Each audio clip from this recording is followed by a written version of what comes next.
안녕하세요. 안규돈이다. 한량입니다. 자, 오늘은 기초수급자를 신청할 때 의료급여를 빼고 생계급여와 주거급여 이 두 가지만 신청하면 자녀분들, 부양의무자들의 금융재산은 고려하지 않는 게 맞나요? 라는 조금 디테일한 질문이고요. 네, 맞습니다. 자, 영상으로 쭉 설명해 드릴게요. 자, 제가 기존에 올려드린 영상에서 생계급여와 주거급여만 신청하면 부양의무자의 금융동의서가 필요 없다 라는 얘기랑 사실 같은 겁니다. 의료급여를 신청할 때는 자녀들에게 서류 받아오라고 하는 거 있죠. 금융정보 제공 동의서. 이걸 받아와야만 하고 의료급여는 자녀들의 금융재산, 뭐 예금, 적금, 주식, 보험 이런 거를 여전히 심사합니다.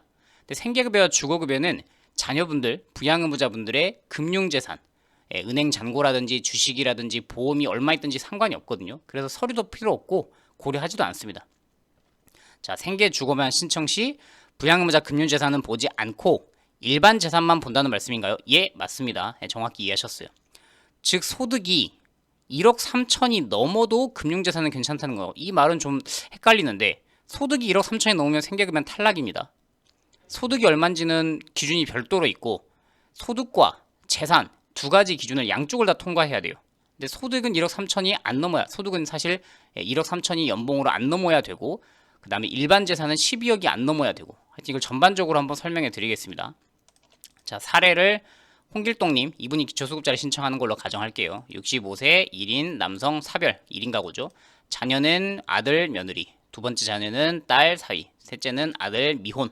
자, 이렇게 했을 때 이분이 신청을 하면 원래는 예전에는 기초수급자를 신청할 때 이 자녀분들 부양의무자에 해당하죠. 직계 비속이기 때문에 이분들의 소득재산이 얼마인지가 당연히 중요했습니다. 그런데 주거급여는 부양의무자가 완전히 폐지가 됐기 때문에 저 홍길동 씨 신청하신 분의 본인 소득, 본인 재산만을 고려합니다. 자녀분들이 몇백억이 있건 소득이 달달이 뭐 한 몇십억이 있건 아무 상관이 없어요. 연봉이 3천이건 7천이건 1억이건 5억이건 아무 상관이 없어요. 주거급여는 그냥 부양의무자, 따로 살고 있는 자녀분들을 전혀 고려하지 않습니다. 그저 본인이 소득재산이 좀 없으세요? 예, 그러면 통과입니다. 이렇게 결정이 돼요. 그렇기 때문에 부양의무자를 완전 폐지됐다라고 말할 수 있죠. 하지만 생계급여는 보건복지부에서는 폐지라고 하지만 단서조항이 달려 있었죠.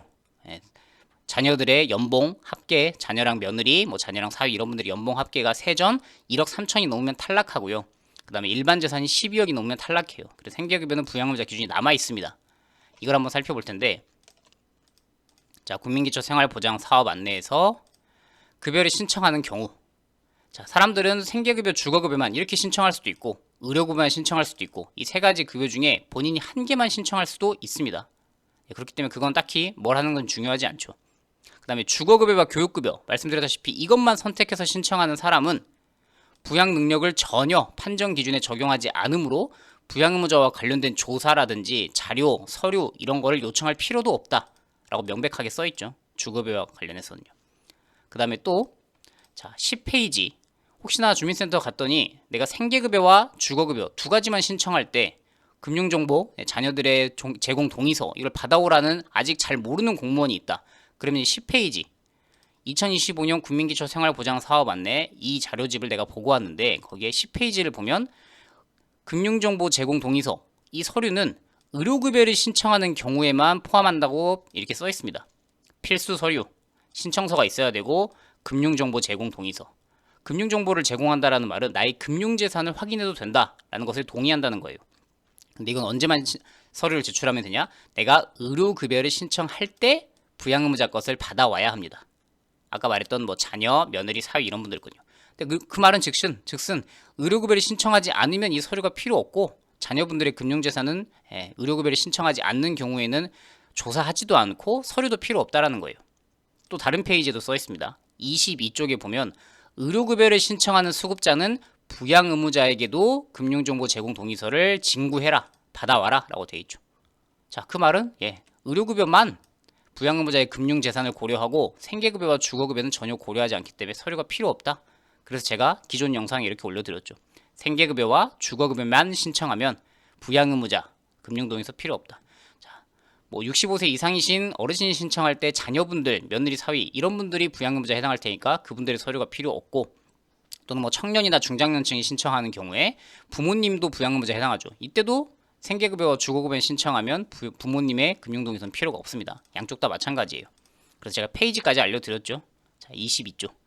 생계급여, 주거급여, 교육급여만 신청하는 수급자는 부양의무자의 부양능력 판정을 적용하지 않으므로 부양의무자의 금융정보 제공 동의서는 제출하지 않는다. 이 문구를 예전에는 이게 필요했기 때문에 다 받아오라고 했는데 그냥 관례대로 본인들 좀 그냥 그 익숙한 것에 편해서 계속 제출을 요구하는 주민센터 직원들도 있는 것 같아요. 댓글에 종종 달리거든요. 근데 이게 바뀌었으니까 혹시나 그분이 모르시면 국민기초생활보장사업 안내 22쪽에 제출할 필요 없다. 생계급여도 더 이상 금융재산을 고려하지 않는다. 이 부분을 한번 확인시켜주면 더 이상 그 서류는 필요 없다고 할 겁니다. 그 다음에 부양의무자 기준 폐지라는 표현이 제가 잘못됐다고 항상 말씀드리죠. 완화죠. 생계급여를 신청할 때 부양의무자의 조건이 소득이 1억 3천이거나 재산이 12억이면은 생계급여에서 탈락합니다. 그래서 폐지라는 표현보다 완화라고 제가 자주 말씀드렸죠. 그래서 질문하신 분이 자, 금융재산이 얼마 있든 상관이 없어요. 왜냐면 일반 재산, 부동산 재산들만 얘기했거든요. 뭐 자동차라든지 부동산 이런 것들이 일반 재산에 속하고 소득은 조건이 여전히 있습니다. 이 둘을 동시에 만족해야 돼요. 그래서 어떤 분이 나는 일반 재산이 3억밖에 없어. 그럼 난 통과네? 그런데 연소득이 보니까 연봉 2억이에요. 그러면 탈락이죠. 또는 거꾸로 내가 소득은 연봉이 5천밖에 안 돼. 그런데 부동산이 공시가격으로 15억이 있어. 그러면 그분도 탈락이죠. 이 양쪽 기준을 모두 만족해야 되기 때문에 질문하신 분이 소득이 1억 3천이 넘어도 괜찮은가요? 라는 질문이면 아니요. 넘으면 탈락입니다. 소득도 1억 3천을 안 넘어야 하고 재산도 일반 재산 12억을 안 넘어야 합니다. 자, 일반 재산이 무엇냐? 여기 보시면 연소득 1억 3천, 일반 재산 12억에 부양의무자 기준을 적용하겠다. 근데 금융재산은 고려하지 않겠다라고 적혀 있죠. 부채도 빼주지 않고요. 자동차도 상관없습니다. 그렇게 따지면 사실상 토지와 아파트 이런 것만으로 시가가 아니라 공시가격으로 12억이 넘지 않으면 재산 기준은 통과한다라고 보시면 됩니다. 그래서 제가 자주 설명해 드리는 거는 이렇게 볼 수 있죠. 일반 재산이 기준이기 때문에 똑같은 자녀가 있어요. 홍길동 씨의 자녀인데 첫째 자녀는 부동산 공시가격이 13억짜리 집이 하나 있어요. 그러면 일반 재산이 기준이 초과했기 때문에 탈락이죠. 근데 그 옆집에 보면 또 홍길순 씨, 그분은 자녀가 부동산 재산은 하나도 없고 금융재산, 오로지 주식으로만 가격으로 13억이 있어요. 근데 금융재산은 상관하지 않기 때문에 이분은 통과죠. 양쪽이 소득 1억 3천을 다 만족했다는 조건 하에서요. 그래서 어떤 재산을 가지고 있느냐에 따라서 수급자가 생계급여를 받을 수도 있고 받지 못할 수도 있습니다. 근데 어찌됐든 오늘의 질문이라고 할 수 있었던 생계급여를 신청하면 부양의무자들의 금융재산은 고려하지 않는 게 맞습니다. 금융재산이라고 하면 예금, 적금, 청약, 주식, 보험 이런 우리가 소위 말하는 금융권에서 취급하고 있는 이런 재산들은 상관없어요. 이거는 12억이든 15억이든 20억이든 100억이든 상관은 없습니다. 금융재산은. 오로지 중요한 건 여기 보시면 일반 재산이라고 표현이 되어 있죠. 금융재산은 상관하지 않겠다. 자, 그래서 생계급여, 주거급여만 신청하면 부양의무자, 자녀들의 금융재산은 안 보는 게 맞나요? 네, 맞습니다. 또 다른 유용한 정보 있을 때 찾아오도록 할게요. 안녕히 계십시오.